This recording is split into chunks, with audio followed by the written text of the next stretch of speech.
You know, typically on Drip Fed Dread, we don't usually shy out of horror, but I had to make an exception for this one specific movie, 2021, The Guilty, starring my main man, Jake Gyllenhaal. I know him personally. No, I don't, but he's one of my favorite actors. Right up there with Mark Wahlberg, believe it or not. Daddy's Home is amazing. But I thought I would just take some time to make a quick video talking about this intense, action-packed thriller. Came from the director that brought us the masterpiece Training Day. What up, y'all? Welcome back to Phantom of the India Review. I'm your host, 911 Operator Dill. We are on the journey of 5,000 subscribers by Halloween. We're edging our way there. We're trying to bust to the top. I'm so sorry. If you love horror and talking movies, come subscribe. The Guilty, directed by Antoine Fuqua. I don't know how to pronounce his name. If I botched it, I'm sorry. It was brought to us in 2021, and this happens to be an American remake of a Danish movie that was very successful along the lines of Speak No Evil.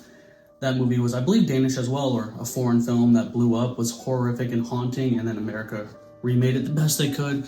I have not seen the Danish version of The Guilty, but I will say that this 2021 film starring Jake Gyllenhaal is genuinely fantastic.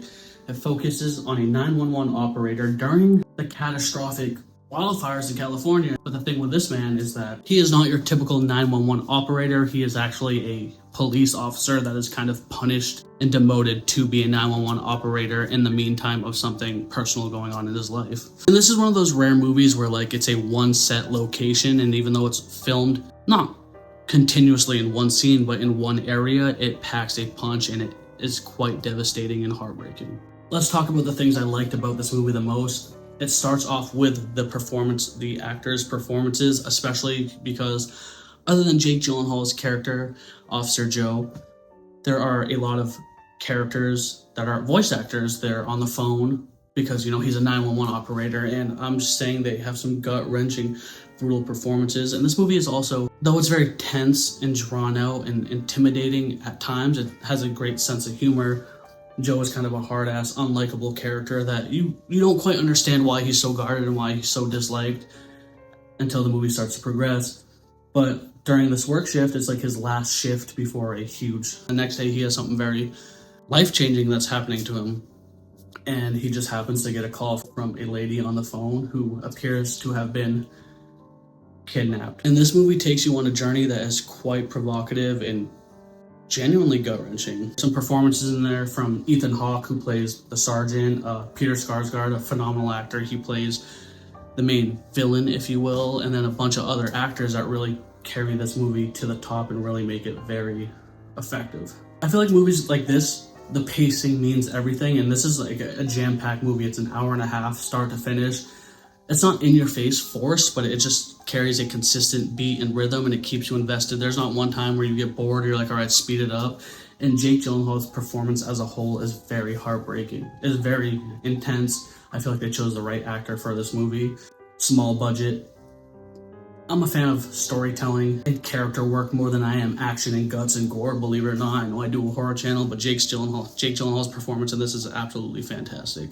I think my favorite thing about this movie is the message they try to weave within. There's this one scene where kind of the lead of the 911 operating system tells Jake Gyllenhaal, broken people save broken people. And this movie is about a very tormented, tortured soul that is doing everything he can to help this person, whether it is selfish or whether it is ego or because like he's in over his head. It just really tells a story about American culture a lot too, especially with how the movie wraps up with the main theme. You find out that Officer Joe is going through some trials and issues on his own. But the thing I like about this movie is whether you're rooting for Joe or the person on the phone, there's multiple sides to many stories, so they give you the initial understanding of how you should perceive them and if you want to root for them, and then it kind of twists and turns and gives you some other perspectives about them that you're like, well, do I agree with this after all? Because there's a lot of, honestly, bias on Joe's end as well, because there's this one crucial moment in particular where you think one person is bad and one person is good based off how he's perceiving them. And let's just say you get different examples of both ends where at the end of the day, people are going to create their own narrative, but it hinges on what your moral belief is. Now, the reason I like this movie a lot is because it's so realistic and so intense and so fun that it genuinely paints a beautiful story with a lot of meaning and messages behind it, because Joe is a 911 operator, but he's originally a police officer. So he's being demoted. He kind of has a more realistic urgency to solve crimes, and the sense of dread impacts him more. So to see him overreact and get belligerent and upset, it's like, imagine being at a position you're at work, and then you get dropped down to the bottom barrel position. You saw the bigger picture of everything, so everything just seems more intense. But yeah, the acting's phenomenal. The story is paced well. It's just a gripping story that I'm not spoiling anything, because I really think you guys should watch it for yourself. Alright guys, thank you so much for watching. Please subscribe. Give me a thumb or hit that ding button. The rest of me telling you, hey, it's me, I'm here. And I'm gonna say it one time for the one time and two time for the O's. Give me a hell yeah for horror. I need you to pull the handbrake hard. Goes down into the basement and finds this catacomb of sorts, this underground fucking hidden compartment. And when House of a Thousand Corpses has a stranglehold on my heart. And here at the Drip Fed Dread, I have an entire playlist chronicling that movie. I talk about the lore of Dr. Satan, the history of Captain Spaulding. I even have some character breakdowns, reasons why certain characters died the way they did, some brutal, tormenting scenes. And the reason I'm making this little post is because how else are you supposed to know if you don't go to my channel? So if you love blood, violence, and freaks of natures, come on down to Drip Fed Dread. And don't forget to take your mom home some fried chicken. I'm going to be dropping some more House of a Thousand Corpses content all month long.